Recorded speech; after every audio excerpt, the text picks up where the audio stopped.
How's it going, everybody? Just wanted to show you how to install AutoZone Hopkins license plate snap-in mount. It says here for towing solutions. Let's just say you have some, I have a 1995 F-150 here.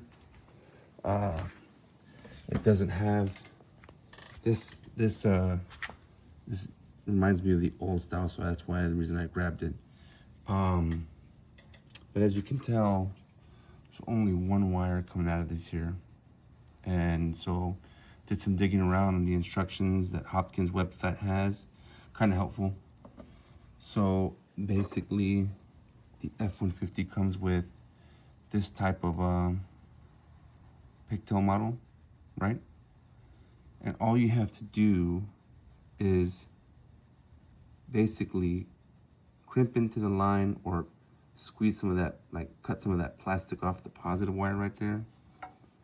And when you do that, you can plug that into this wire here for the Hopkins light, into that one. And for the ground, all you do is you take the negative wire inside there. Let me see if I can show you real quick.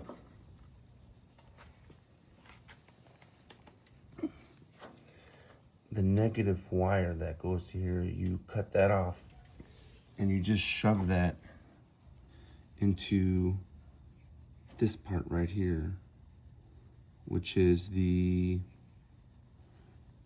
that's what needs to touch ground, right, for these trailer lights to work.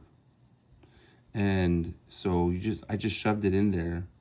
As you can tell, this is what it looks like afterwards, and it works really well. Let me just show you what it looks like.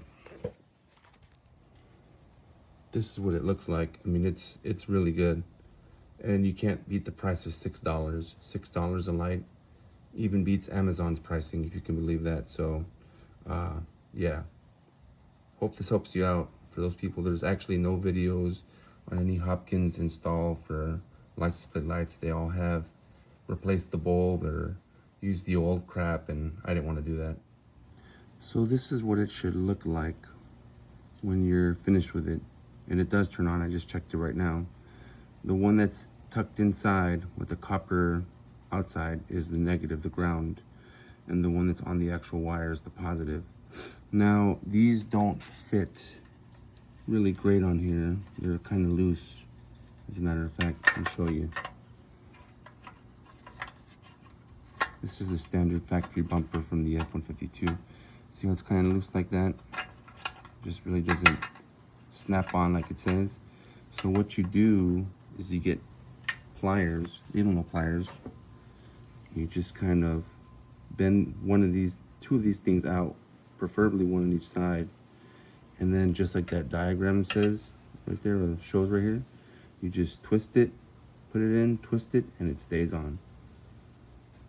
Best $12 you can get for license plate lights.